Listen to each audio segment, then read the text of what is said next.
गरीब मेहंदी वाली।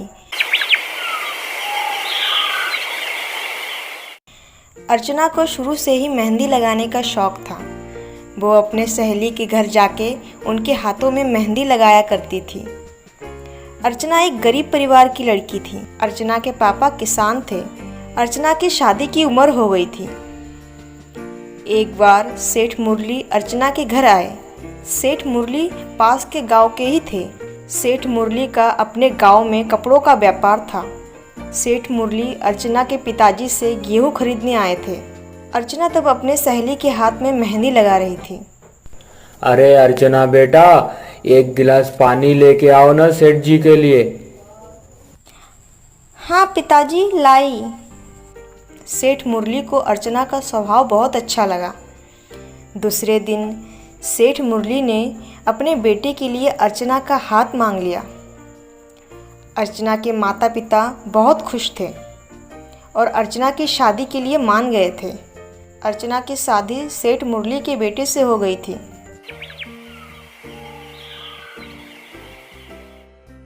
अर्चना की शादी के केवल 1 ही महीने हुए थे। अर्चना के ससुराल में किसी चीज़ की कमी नहीं थी। अर्चना का पति अजय काफ़ी आलसी था। सेठ मुरली ने सोचा था बेटी की शादी हो जाएगी तो वह अपनी जिम्मेदारी लेना सीख जाएगा, पर ऐसा बिल्कुल नहीं हुआ। दिन रात वह घर पर ही सोया रहता था। शादी के ज़्यादा दिन नहीं हुए थे और अर्चना को यह एहसास हो गया था कि उसका पति काफ़ी आलसी है। अरे, आप अभी तक सोए हुए हैं? आप सुबह सुबह पिताजी के साथ दुकान क्यों नहीं जाते हैं? जब देखो घर में सोए रहते हैं। मुझे क्या करना है और क्या नहीं तुम मुझे मत सिखाओ। मुझे अच्छे से पता है मुझे क्या करना चाहिए। जब आपको पता है आपको क्या करना है तो आप दुकान पर क्यों नहीं बैठते हैं? इस उम्र में पिताजी को आराम करनी चाहिए और आपको दुकान पर बैठना चाहिए। आप कब अपनी जिम्मेदारी लेना सीखेंगे? तुम्हारा काम है घर संभालना और तुम उसी पर ध्यान दो। इस तरह 4 साल बीत जाते हैं। अर्चना 2 बच्चों की माँ बन जाती है, पर अजय के स्वभाव में कोई बदलाव नहीं आता है। एक दिन अर्चना के ससुर को दिल का दौरा पड़ता है और वो इस दुनिया से चले जाते हैं। सेठ मुरली के जाने के बाद अजय कभी कभी दुकान पर बैठ जाता था। अर्चना को लगता था अजय अब सुधर जाएगा। अरे अर्चना, मैं दुकान जा रहा हूँ। हाँ, ये लीजिए टिफ़िन और दिल लगाकर काम करना। हाँ, काम तो करना ही पड़ेगा, वरना तुम्हारा और तुम्हारे बच्चे का खर्चा कैसे निकलेगा। अरे, आप ये कैसी बातें कर रहे हैं? भाई आपके भी तो बच्चे हैं। मैं तो चाहता ही नहीं था, पिताजी को ही पड़ी थी मेरी शादी की। अर्चना को यह सुनकर अच्छा नहीं लगा। अर्चना के बच्चे काफ़ी छोटे थे। अर्चना को लगा जैसे जैसे बच्चे बड़े हो जाएंगे अजय अपनी जिम्मेदारी समझ जाएगा। दिन बीतते गए पर अजय के स्वभाव में कोई बदलाव नहीं आया। एक दिन अर्चना जब अजय को बुलाने कमरे में गई तो अजय कमरे में नहीं था और तकिए के पास उसे एक चिट्ठी मिली। अर्चना, मैं अजय, मैं तुम लोगों की जिम्मेदारी नहीं ले पाया, इसीलिए मैं तुम लोगों से दूर जा रहा हूँ। दुकान पर जितने भी पैसे रखे थे और बैंक में जो भी पैसे थे सब निकाल कर लेकर जा रहा हूँ और तुम्हारे लिए 10,000 छोड़कर जा रहा हूँ। मुझे माफ़ कर देना। अर्चना यह सब पढ़ के अपने होश खो बैठती है। वह अपने माता पिता को बुला के उन्हें सारी बातें बताती है। अर्चना के माता पिता उन्हें अपने साथ ले जाना चाहते थे, पर अर्चना जाने से इनकार कर देती है। 1 महीने जैसे तैसे कट जाते हैं और वो 10,000 रुपये भी खर्च हो जाते हैं।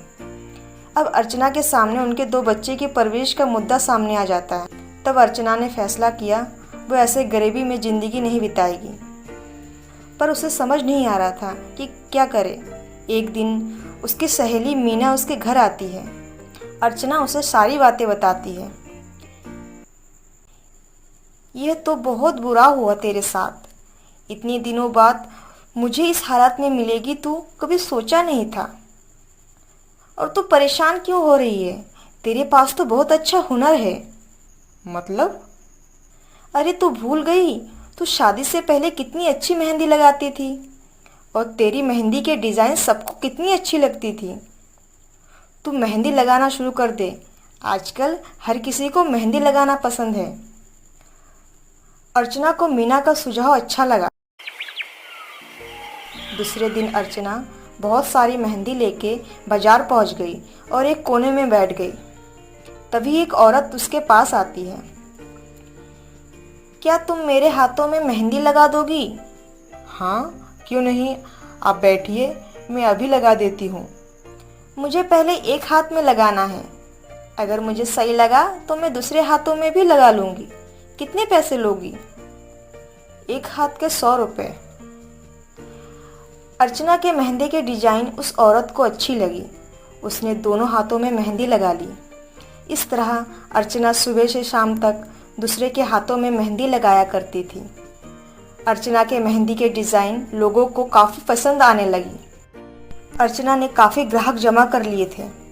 अर्चना के मेहंदी के डिज़ाइन के चर्चे काफ़ी दूर दूर तक फैलने लगी। एक दिन एक बड़ी सी गाड़ी उसके दुकान के सामने आके रुकी। उसमें से 2 औरत बाहर निकलती है और पास में खड़े होकर मेहंदी के डिज़ाइन देखती है। वाह, कितनी अच्छी मेहंदी लगा रही है। ऐसे डिजाइन तो मैंने पहली बार देखे। अरे सुनो, क्या तुम मेरे घर पे आके मेहंदी लगा सकती हो? हाँ, क्यों नहीं, कहाँ है आपका घर? 25 को मेरी शादी है और मैं चाहती हूँ तुम मेरे हाथों में मेहंदी लगाओ और घर में जितने भी औरतें हैं उनके हाथों में तुम ही मेहंदी लगाओ। ठीक है, मैं लगा दूंगी आपके हाथों में। आप मुझे अपने घर का एड्रेस दे दीजिए, मैं 25 तारीख को चली जाऊंगी आपके घर। ठीक है, ये लो एड्रेस और ये 5000 एडवांस है। बाकी पैसे मैं 25 तारीख को दे दूंगी। इस तरह अर्चना अमीरों के घर में जा जाके शादी में मेहंदी लगाया करती थी। अर्चना के पास अब अच्छे खासे मेहंदी लगाने के ऑर्डर आने लगे। अर्चना की मेहनत रंग लाई थी। इस तरह अर्चना के पास अच्छे पैसे आने लगे थे, जिससे उसका और उसके बच्चे का गुजारा हो जाता था। माँ, आज खाने में कुछ अच्छा बनाओ ना। अच्छा बताओ, तुम लोगों को क्या खाना है? पनीर की सब्जी, पूड़ी और हलवा। ठीक है, आज मैं वही बनाऊंगी। अर्चना रसोई में पूड़ी, पनीर और हलवा बनाती है और सोचती है, बहुत मेहनत लगी मुझे यहाँ तक आने में। बच्चे काफ़ी बड़े हो गए हैं, कुछ दिन बाद और बड़े हो जाएंगे। मैं अपनी मेहनत ज़ाया नहीं होने दूंगी।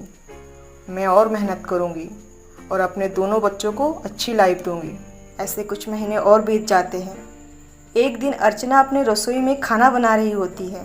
तभी दरवाजे पर कोई दस्तक देता है। माँ, कोई अंकल आए हैं, आपसे मिलना चाहते हैं। कौन आया होगा? अरे, मेहंदी लगाने का ऑर्डर आया होगा। दरवाजे पर और कोई नहीं, अर्चना का पति अजय होता है।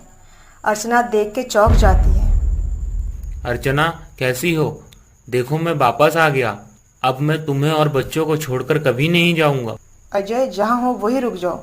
तुम्हारे लिए अब इस घर में कोई जगह नहीं है। और किन बच्चों की बात कर रहे हो? वो बच्चे जो तुम्हें जानते तक नहीं है। मुझे माफ कर दो अर्चना, मुझे समझने में समय लग गया। मुझे तब अपनी जिम्मेदारी बोझ लगती थी। देखो अजय, तुम्हें तब क्या लगता था क्या नहीं मुझे नहीं पता। इतने सालों बाद जब मैं खुद को और अपने बच्चों को संभाल चुकी हूँ, तो मुझे नहीं लगता हम तीनों को अब तुम्हारी ज़रूरत है। ऐसा मत बोलो अर्चना, मैं वादा करता हूँ अब मैं तुम तीनों को छोड़कर कभी नहीं जाऊंगा। देखो अजय, हमें तुम्हारी कोई ज़रूरत नहीं है। और रही बात विश्वास की, जो इंसान एक बार धोखा दे सकता है वो दूसरी बार भी धोखा दे सकता है, इसमें कोई शक नहीं है। चलो जाओ यहाँ से। ऐसा बोल के अर्चना दरवाज़ा बंद कर देती है। माँ, कौन थे ये अंकल? कोई नहीं बेटा, कोई मुसाफिर था, रास्ता भटक गया था। मैंने सही रास्ता बता दिया। तुम भैया को संभालो, मुझे एक जगह मेहंदी लगाने जाना है।